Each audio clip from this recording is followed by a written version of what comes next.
Hi guys, welcome to my Mother's Day special Ubuntu series. I have a really special guest. Like you can see with me, my mom. I believe she's not just special because she's my mother, but her journey so far has been a testament to the saying that where you come from doesn't have to define where you're going. Being a widow at 23, she single-handedly raised three kids who are courageous, who are ambitious, who are authentic. And I feel a lot of me and my bravado is an inheritance from her. Along with that, I feel her journey is a testament to a woman who has braced through so many aspects of life, who has set up an enterprise over 1,000 miles away from her family, really far away. And I think we all can learn a lot from her story. More importantly, I want to address her as my mom, and it's a casual conversation, also for the conversation being real and authentic. We're going to be speaking in Hindi. So stay with me, and yeah, here I am with Ma. Happy Mother's Day, Ma. Thank you. कैसी हो आप? बहुत बढ़िया, अच्छी। सबसे पहले आपको मैं सवाल ये करूंगी कि आपने मुझे बताया नहीं कि रात का खाना कैसे बना था। बहुत क्योंकि अच्छा। क्योंकि मेरे सारे दोस्त समझते हैं कि मैं खाना नहीं बनाती हूँ क्योंकि मैं ऐसी मॉडल जैसी लगती हूँ और एक एंटरप्रेन्योर हूँ और जो भी सारी चीजें एक स्टीरियोटाइप लड़की की होती हैं, मिस इंडिया रह चुकी हूँ 19 साल की उम्र में। तो आप मुझे बताओ, और मेरे दोस्त कभी मानते नहीं है कि मैं खाना बना लेती हूँ, घर वगैरह संभाल लेती हूँ। आप मुझे बताओ कि खाना कैसे बना था और मैं सब कुछ कर लेती हूँ कि नहीं। बहुत अच्छा कर लेती हूँ। कल हमें भूख नहीं थी, फिर भी हमने खाना खाया, क्योंकि एक तो तुमने बनाया था और बहुत स्पेशल होता है तुम्हारा खाना। Okay, that's great. So ma'am, जब भी मैं मेरे दोस्तों को बोलती हूँ या जो भी मुझे पहली बार मिलता है उनको बोलती हूँ कि अच्छा, I am raise by single mom. I am मेरे पापा जब मैं 3 साल की थी तब गुजर गए थे। तो वो लोग बोलते हैं अच्छा, बहुत ही मुश्किल रहा होगा तुम्हारी मॉम के लिए कि 23 को क्या, 23 को क्या बोलते हैं हिंदी में? 34? प्लीज। 23 की उम्र में एक विधवा हो जाना और 3 बच्चों को बड़ा करना, और 2 लड़कियां थी आपकी, वो भी ऐसे हरियाणा जैसी जगह में। तो ये सच्ची में इतना मुश्किल था, क्योंकि हमारे दृश्य से, हमारे पर्सपेक्टिव से ऐसा लगता है कि हाँ मुश्किल था, मगर आप तो ये जिंदगी जी रही थी। तो सच्ची में मुश्किल है, क्योंकि मुझसे मुझे भी लोग बोलते हैं अच्छा 18-19 में तुमने मिस इंडिया जीत लिया, मुश्किल। मुझे कभी मुश्किल लगा ही नहीं, क्योंकि मैं इतनी पैशनेट थी। नहीं, मैं ये कहूंगी मुश्किल तो नहीं होता, उस वक्त लगता है, लेकिन ये लाइफ को अगर हम एक रिवर की तरह फ्लो करने को छोड़ दें तो सब कुछ बहुत इजीली होता जाता है। और हमें ये नहीं सोचना चाहिए कि बहुत मुश्किल है। बच्चे हैं साथ में, हमें करना है, लाइफ में कुछ ना कुछ करना है, हर किसी के लिए कुछ ना कुछ मुश्किल होती है।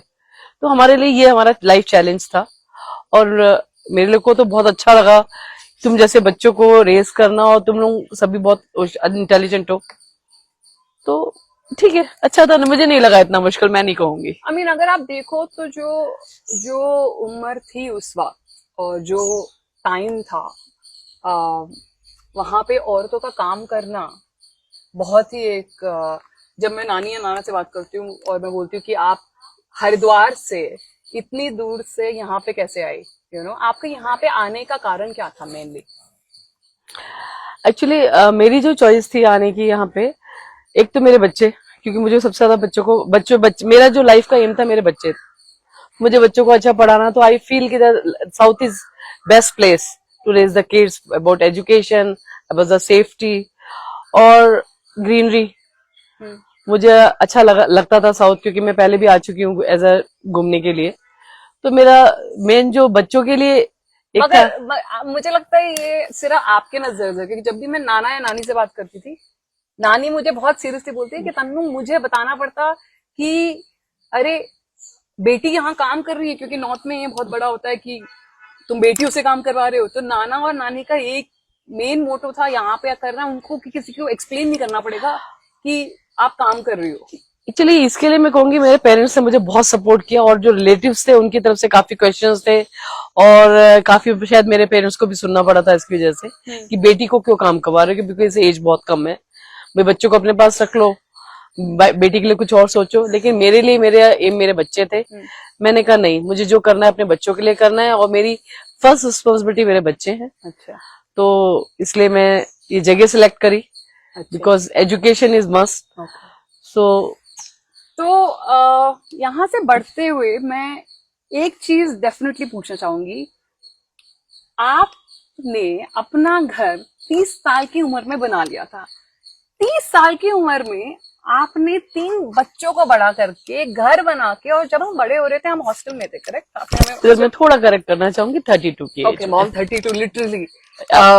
आपने घर भी बना लिया था और हम 3 बच्चों को परवरिश भी कर रही थी। उसके साथ साथ I mean, मैं आपकी उम्र की, I mean the same age, और हम सोच भी नहीं सकते कि एक मैं घर बना लूं, इतनी सेविंग कर लूं, 3 बच्चों को हॉस्टल में पढ़ा लूं, और हमें कभी ऐसे नहीं लगा कि हमें कभी कुछ कमी थी, हमें पॉकेट मनी मिलती थी, हमें अच्छे कपड़े पहनाया करते थे। तो कैसे, how did you do that financial? And also to just tell you guys, mom is just, I think आप 10th पास हो कि फेल हो? पास हो बाबा। मम्मी 10th पास हो। तो मम्मी 10th पास भी है, और हम इतनी पढ़ाई करके भी इतने सारे गलत डिसीजंस करते हैं फाइनेंशियली। तो मम्मी आपने करा कैसे? क्योंकि मैं तो अभी तक घर नहीं बना पाई हूँ। एक्चुअली क्या, जब हम अपनी लाइफ को एक पास्ट को सोचते हैं, उसे प्रेजेंट को डिसाइड करते हैं कि ये हमें चाहिए, अगर हम जो डिसाइड करते हैं तो वो जरूर होता है। तो मेरा डिसीजन फर्स्ट मेरे बच्चे थे कि भी उनके लिए कुछ एम था, तो सब कुछ बच्चों के लिए भी होता गया, और मेरे को भी लाइफ में सीखती गई मैं। जैसे अब से मेरे, I am not too much educated from, मतलब अभी के टाइम के हिसाब से, और इतना मुझे पहले चांस भी नहीं मिला कि मुझे कुछ करना है। लेकिन हाँ, मेरे फादर ने मुझे सपोर्ट किया काफी, और इधर मैंने जब काम करना शुरू किया, थोड़ा झिझक भी कम हुआ, बच्चों के लिए भी बहुत कुछ करना था, तो सब कुछ होता चला गया। और रही सेविंग्स की बात, तो क्या होता है, एक अपना हर किसी का एक लाइफ स्टाइल होता है। तो जो साउथ का जो लाइफ स्टाइल था थोड़ा चेंज था, हम लोग का अलग था। हमारा कंफर्ट, अपना घर बनाना था, इसलिए कंफर्ट लाइफ के लिए, क्योंकि घर तो सबसे पहले होना चाहिए। लेकिन मेरे संग सिचुएशन ऐसी हुई कि घर मुझे एक एज पे आके बनाना पड़ा, मुझे बना बनाया घर नहीं मिला। तो बनाया मैंने अपना घर, और तुम सभी लोग साथ थे, तुम तीनों जने मेरे साथ थे। हम लोग कितना मेहनत करते थे, कितना स्ट्रगल करते थे। उस टाइम टिफिन पैक करके लेके आते थे, और उस टाइम सेम एग्जैक्ट 9:30 10 o'clock पे दुकान पे भी आना, फिर एकदम से घर का भी देखना, इवनिंग का तुम लोग संभालते थे साथ में। तुम लोग की भी सपोर्ट बहुत रही है मेरे को। मुझे एक एक्चुअली याद है, तुम लोग की बहुत सपोर्ट रही है मेरे को। हमारे गृह प्रवेश के टाइम पे हमारी घर का दरवाजा नहीं आया था, क्योंकि आपने बहुत ही काम वाला मतलब इतना एग्जॉटिक सा दरवाजा बनवाया था। और गृह प्रवेश के बाद कहा जाता है हमारे शास्त्रों में कि घर में रहना जरूरी है। तो हम टीन शेड के डोर के साथ रहे थे घर में, करेक्ट? हाँ, बिकॉज उस टाइम मुझे आज भी याद है कि जस्ट हम लोग ने कल ही हम लोग ने 19 साल पूरे किए अपने घर को। 11th में हमारी गृह प्रवेश, अक्षय तिथि का दिन था, और वो दिन बहुत अच्छा दिन होता है, और उस टाइम कई सालों बाद वो मुहूर्त आया था।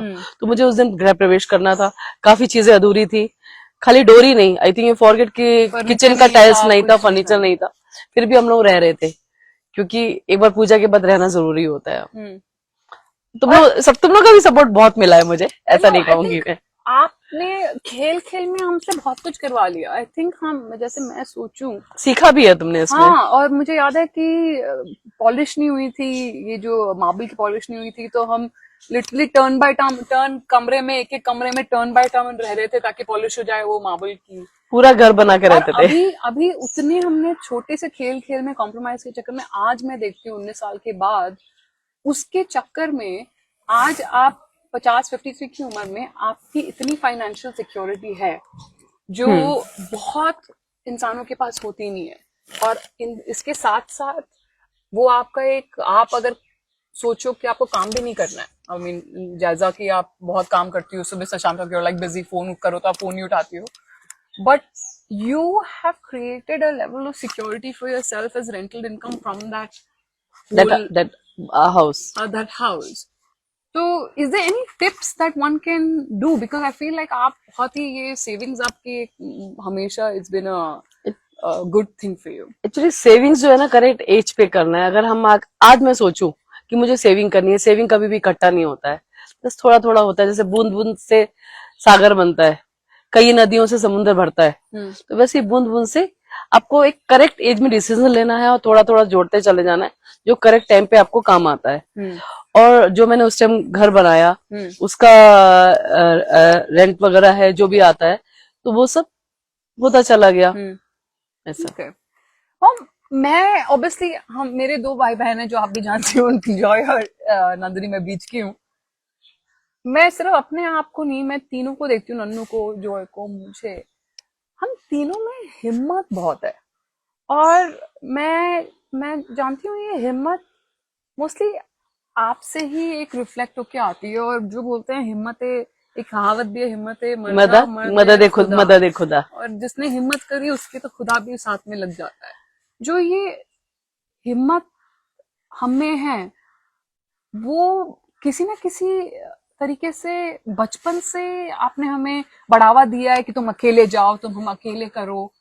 तो आपको ये हमेशा पता था कि ये हिम्मत, लाइक आई डोंट नो कि सवाल है कि नहीं इसमें, बट द क्वेश्चन इज, आप was it intentional कि was it just like हो गया?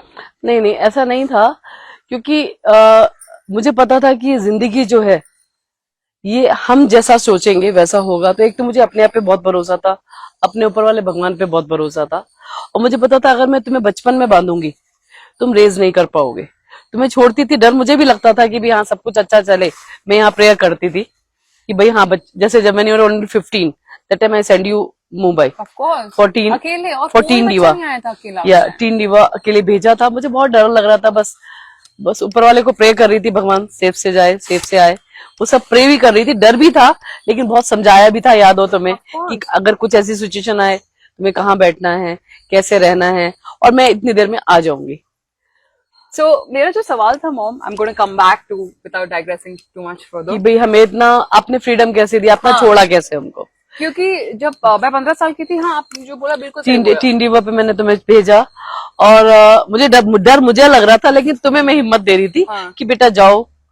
और ये जो हिम्मत है मैं आजकल के माँ बापों में बहुत कम देखती हूँ, राइट? लाइक पेरेंट्स को लगता है कि like they are very scared कि गिर जाएंगे तो, and there is a lot of protection versus preparation. लेकिन मेरी सोच इसमें ये होती है कि अगर गिर के संभलना उस छोटी सी बात पे नहीं आएगा तो जिंदगी भी तो बहुत बड़ी होती है। जिंदगी में हम कितनी बार गिरते हैं। आज मैं ये कहूंगी कि जब मैं 23-24 इयर्स की थी और इतना बड़ा एक मैंने अपने हस्बैंड को खोया, और फिर मैंने, और थोड़ा लगता है कि क्या होगा नहीं, जो होगा अच्छा होगा, तो वो भी एक गिरना ही था ना।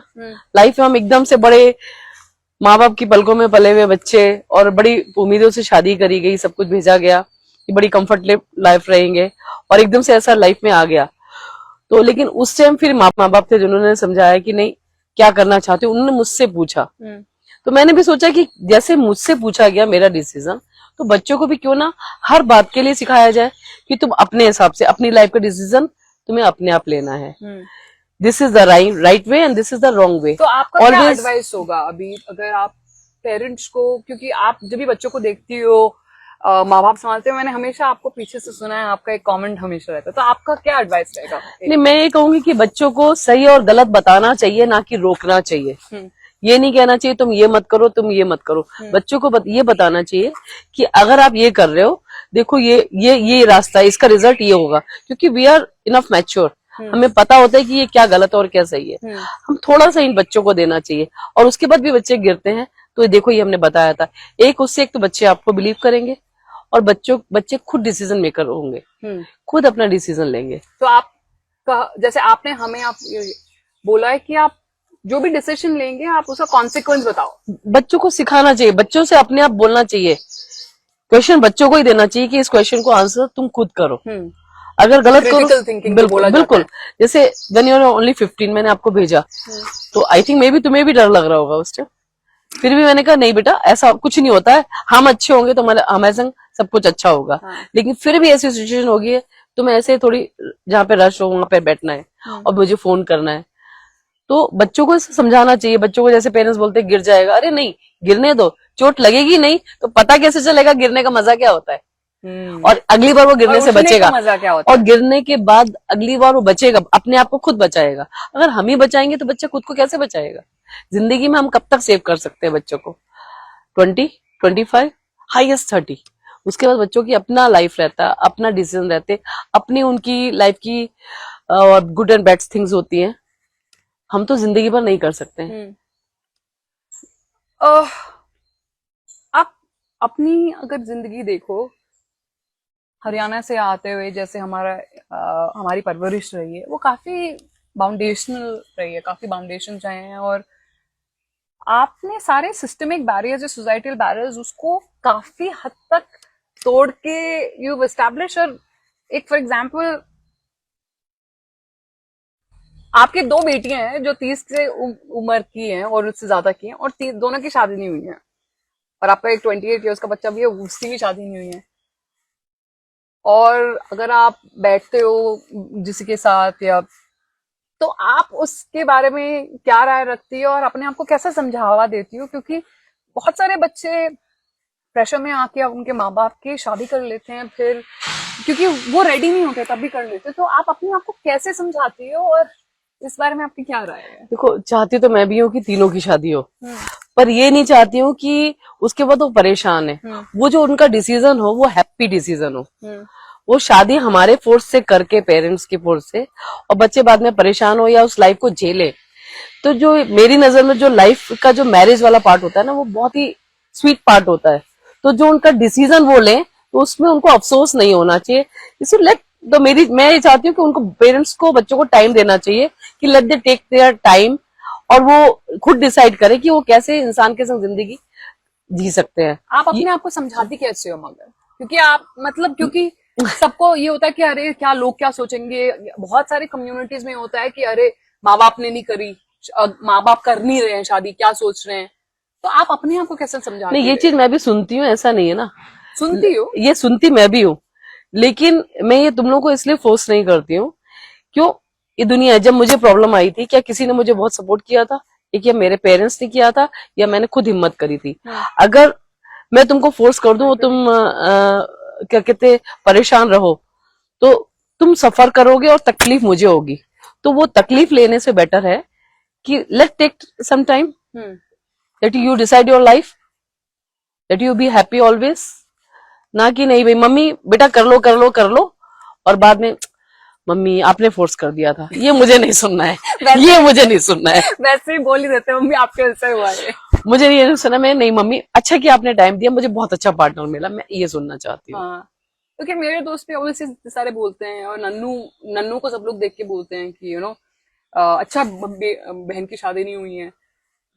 तो हम तो ये जमाने के हैं, आपका जमाना अलग था, आपके इर्द गिर्द के जो बरादरी के लोग हैं वो वही जमाने के हैं।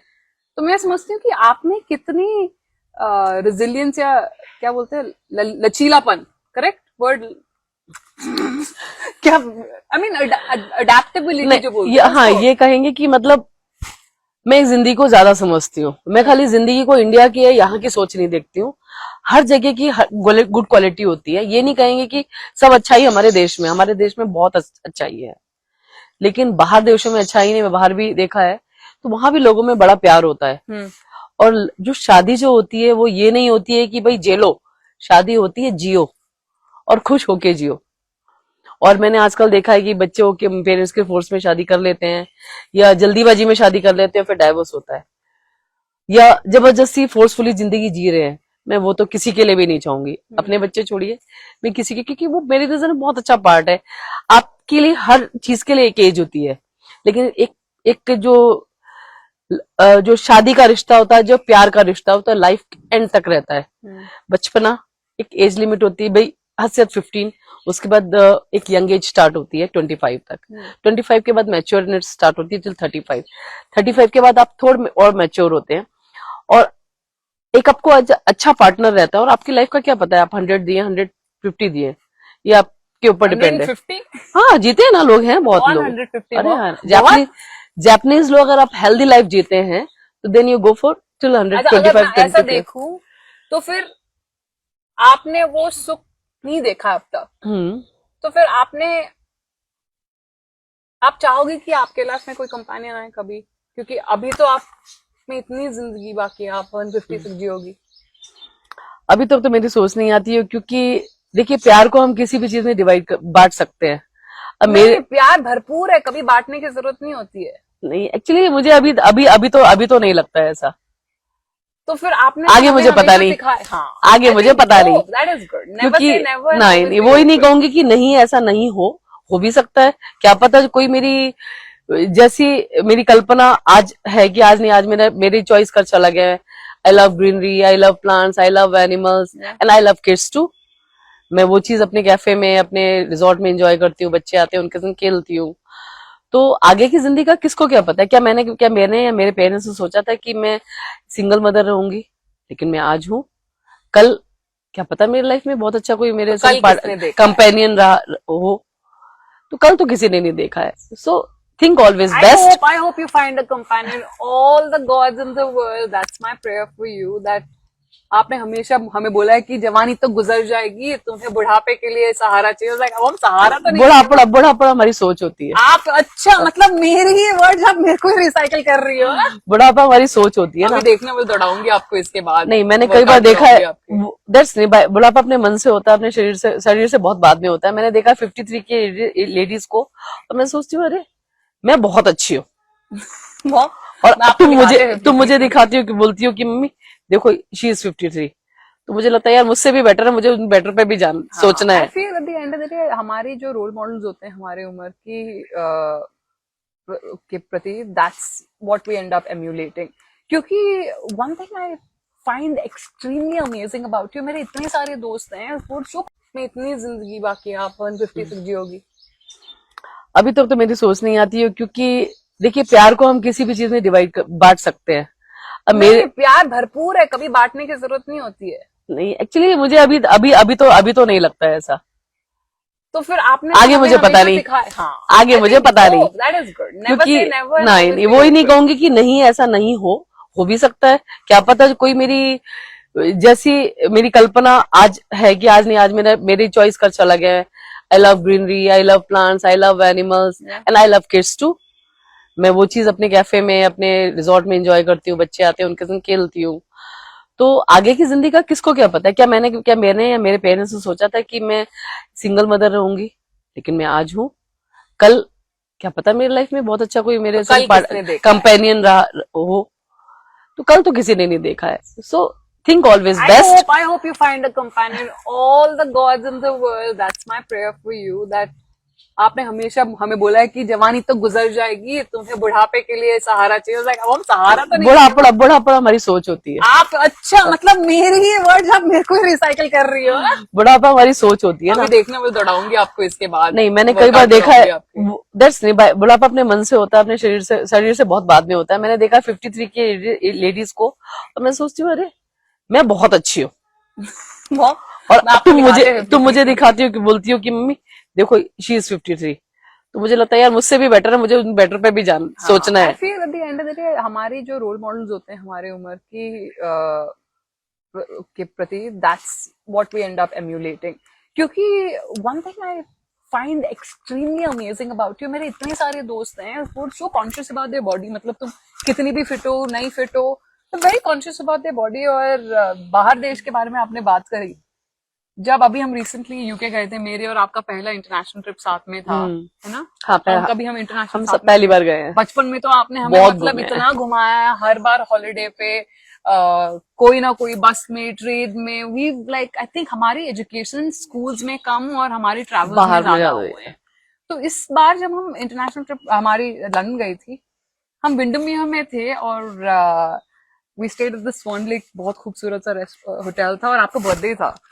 मुझे याद है मैंने बोला मॉम मैं नीचे जा रही हूँ स्पा में, तो आई वो माई बिकिनी, एंड आपने मुझे ऐसे देखा कि अच्छा तो ये पहन के जा रही है, मेरे पास तो है नहीं। And I said mom I definitely figure out कर लूंगी। फिर आप जब नीचे आई मॉम, यू वोर a bikini which and you were so comfortable. I was so amazed कि आप इतनी कॉन्फिडेंट हो अपनी स्किन में और आप में बिल्कुल हिचकिचाहट नहीं थी, बिल्कुल झिझक नहीं थी। लाइक ऑब्वियसली मैं देख के I was so inspired by you, right? Of course अभी तो आप साड़ी में सती सावित्री बन के बैठी हुई है। नहीं, एक्चुअली एक कहावत होती है कि जैसा देश और वैसा वेश। तो जब सब लोग वैसे हो, अगर हम वैसे नहीं तो हम अलग क्यों बनना है? हम अलग बनना है अपनी सोच से, अपने सब चीजों से। लेकिन एंजॉय करने जा रहे हैं तो क्या फर्क पड़ता है कि क्या किसने पहना है? हम अपने आप को देखने नहीं गए थे वहां एंजॉय करने गए थे। हाँ। तो ये क्या सोचना था कि क्या पहने क्या नहीं पहने? नहीं भाई, ये वहां का मतलब एक कंफर्ट है। तो यही मैंने मुझे भी इतना अटपटा नहीं लगा। अगर आपको अटपटा लगता तो आप नहीं, मुझे नहीं लगता है इतना, मेरे को नहीं लगता है ऐसा। मुझे ऐसा नहीं लगता है कि कुछ चटपटा होता है। हाँ। ये हमारी सोच होती है सब कुछ। नहीं तो आप देखिए हमारी फैमिली में, हमारे कल्चर में, जो हमारी फैमिली में जो लोगों की लिविंग है, लोगों की सोच है, बिल्कुल अलग है, मेरी अलग है। अभी मैं यही बोलती हूँ कि अगर हम यहाँ नहीं आए होते और अगर हम यहाँ नहीं आए होते और अगर पापा गुजरते नहीं तो मे बी मैं कहीं मेरी शादी कहीं होगी, मैं बर्तन मांज रही होती। नहीं, ऐसा तो नहीं होता, ऐसा नहीं होता। ऐसा हम ऐसा क्यों सोचे? रियलिटी क्या है? हमारी रियलिटी हमें खुद बनानी है ना। नहीं, ऑल्टरनेटिव, अगर पापा भी जिंदा होते तो ऑल्टरनेटिव रियलिटी क्या होती है? क्या पता तब भी तुम यही कुछ, तुम इतनी एजुकेशन में यू आर वेरी गुड, तो कुछ अच्छे पोस्ट पे होती। और ये क्यों कहती हो कि शादी करके भी लोग बहुत अच्छी जिंदगी जीते हैं? आपका पार्टनर अच्छा होगा। वो मेरे गलती से निकल गया, but I get completely. But मैं ये बोल रही हूँ कि 2021 में प्रोबेबली दिया जाता। नहीं, अगर तुम पढ़ने में कुछ अच्छी होती तो मैं तब भी वहां पे लड़ती, मैं सपोर्ट करती। जैसे मुझे जिंदा रखने के लिए आपने करा था, वो तो मेरा फर्ज था। कैसे? हमारी फैमिलीज में इतनी बार ये बेटी होने के लिए जिंदा नहीं रखा गया है, तो आपने मुझे क्यों जिंदा रखा? मुझे ये नहीं पता था कि मेरे को बेटी है, और पिता भी होता तब भी रखती। क्योंकि नहीं, क्यों ना, नहीं, मुझे मेरे को मेरा जो अंश है वो रहना जरूरी है। मुझे बेटे से नहीं फर्क पड़ता है। और क्या तुम ऐसी बेटे से या बेटे से कम हो? और बेटा क्या स्पेशल कर सकता है जो तुम लोगों ने नहीं किया? ये बता दो। मैं touchwood, I am very lucky, मेरा बेटा भी बहुत अच्छा है और दोनों बेटियां भी बहुत अच्छी हैं। पर मैं नहीं कहूंगी कि अगर पेरेंट्स ही फर्क करेंगे बेटे और बेटी में तो दुनिया तो बहुत करेगी। तो सबसे पहले मैं कहूंगी कि पेरेंट्स को अपने बच्चों को सपोर्ट करना चाहिए, चाहे वो लड़का हो चाहे वो लड़की हो, चाहे वो कुछ अपनी लाइफ में करना चाहे। हमें अपनी ख्वाहिशें उनपे नहीं थोपनी चाहिए। ये बोलने में बहुत सही लगता है, क्योंकि अभी भी हम जब नानी के घर हरिद्वार जाते हैं, वहां पे कितना मैं खुद देख सकती हूँ, मतलब कोई अंधा ही होगा जो नहीं देख पाएगा कि बेटियों में और बेटों में फर्क है, बहुओं और बेटों में फर्क है। जो और वो मैं देख सकती हूँ, तो मेरे तो आवाज ही नहीं निकलती है वहां पे, और ऐसा लगता है कि एक खुली चिड़िया को बंद केज में डाल दिया है वहां पे। जब भी जाती हूँ तो मेरे तो सांस रुक जाती है। बट ऑफ कोर्स वहां पे इतना प्यार है, वहां पे जाना है, lot of different things is well. But I don't know, अगर मैं उसी बात को लेके आपसे एक सवाल पूछूं, बहुत लोग बोलते हैं कि हम इकट्ठा होके सोसाइटी के साथ चलना जरूरी है, मगर आपकी जो कहानी है सोसाइटी के साथ, मैं नहीं कहूंगी कि आप चलिए साथ में। इसके पॉजिटिव्स क्या है और इसके नेगेटिव्स क्या है? सोसाइटी के संग चलना और अपने आप को उधर बांधना, उस चीज में बहुत फर्क होता है। ठीक है ना? आप बिल्कुल ब्लाइंड तो नहीं होना चाहिए। चलना बहुत अच्छी बात है, लेकिन ब्लाइंड होके बंध के चलना, आई डोंट लाइक दिस। ये रही आपने अभी तुमने अभी हरिद्वार की बात करी, तो वहां पे हाँ ठीक है, उनकी सोच है। इतना जल्दी मैं इतने अलग कल्चर में, और इतना मुझे वक्त मिला, इतना मुझे सोचने का टाइम मिला कि मैं अपनी सोच को चेंज कर सकी। तो सपोर्ट तो मैं हरिद्वार में भी आज अपनी मम्मी से भी बात कर लेती हूँ, भाभीियों को भी आप जानती हो, तुम जानती हो, और बच्चों के लिए भी सपोर्ट करती हूँ। I think you know that. बिल्कुल, ये सपोर्ट करती हूँ कि नहीं, जीने दो उनको अपने इस कुदरत में, इस दुनिया में जीने दो। अगर हम पे ही डिपेंड रहेंगे तो खुद क्या करेंगे? तो देना चाहिए वक्त को, बच्चों को वक्त भी, बच्चों को अपने बारे में सोचने का टाइम भी। ओके। आपकी माओ को क्या राय होगी? आजकल की माओ को क्या राय होगी? किसी भी प्रति, किसी भी मतलब किस बारे में आप पूछना चाह रहे हो? बच्चों के प्रति, उनकी जिंदगियों के प्रति। बच्चों को प्यार करना बहुत बहुत अच्छी बात है, लेकिन बच्चों को बांधना बिल्कुल गलत बात है। जैसे एक फूल को, एक पौधे को हम बोते हैं, अगर हम उस कली को ही पहले अगर बार किसी बॉक्स पे बंद कर दें तो वो वैसे उसी शेप में रह जाएगी। लेकिन अगर उसको फ्रीडम छोड़ दें, वो अपने आप को उस हिसाब से खेल पाएगी। शायद उस जो पोजीशन हम दे रहे हैं उससे और अच्छी पोजीशन पे वो जा सकती है। तो बच्चे भी वैसे ही होते हैं। और एक माँ बाप की ख्वाहिशों को ध्यान रखते हुए बच्चे अपने आप को हमेशा अच्छा ही करना चाहेंगे, पर उनको उतना मौका देना बहुत जरूरी बात होती है। कितने खूबसूरती से कहा। और एक औरत होने के नाते एक और औरत को क्या राय देना चाहोगे?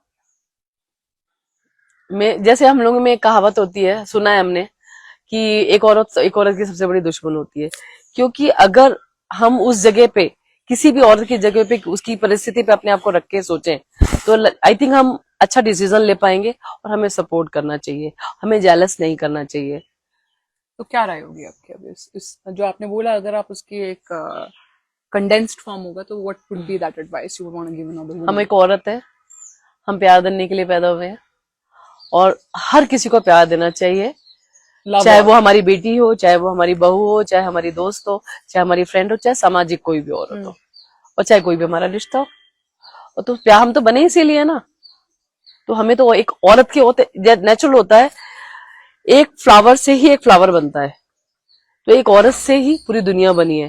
तो एक औरत ही, और जब औरत को सपोर्ट करेगी तो दुनिया और अच्छी बनेगी ना। एक औरत होने के नाते आप एक आदमी को क्या राय देना चाहोगे? एक आदमी को भी औरत की परिस्थितियां समझना चाहिए, वो कितना अपनापन और कितना प्यार और कितनी केयर देके घर को बनाती है। तो कभी अगर औरत उस लायक नहीं होती है तो आदमी को भी उतनी ही केयर, उतना प्यार और इतना देना चाहिए। क्योंकि कोई भी चीज दोनों की होती है, कभी ना खाली आदमी का होता है, ना कभी औरत का कुछ भी रहता है।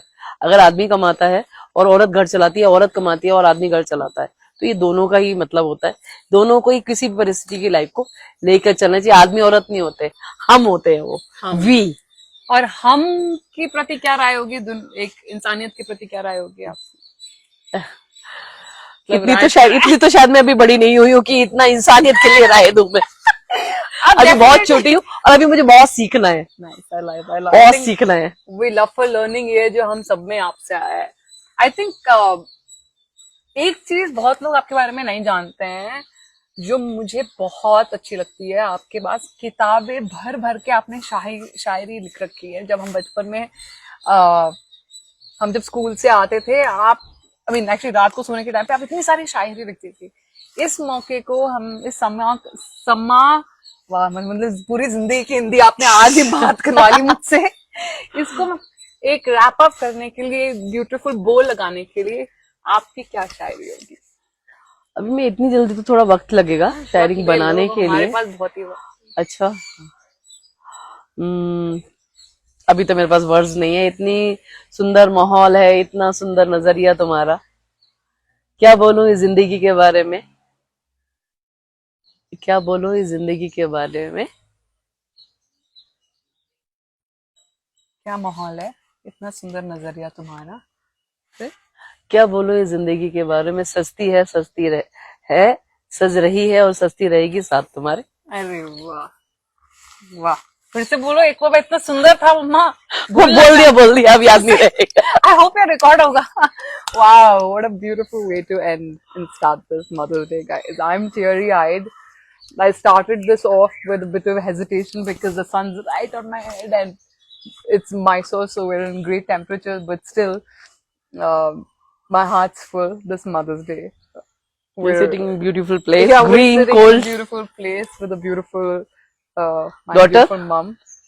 I hope you all enjoyed this. I have Tombo on my camera, who has been still for the last half an hour. Thank you so much, Tombo, and I hope you all enjoyed this live because I thoroughly enjoyed this. Happy Mother's Day to all your mothers, and to be mothers, and to my mom, and to Mother Earth.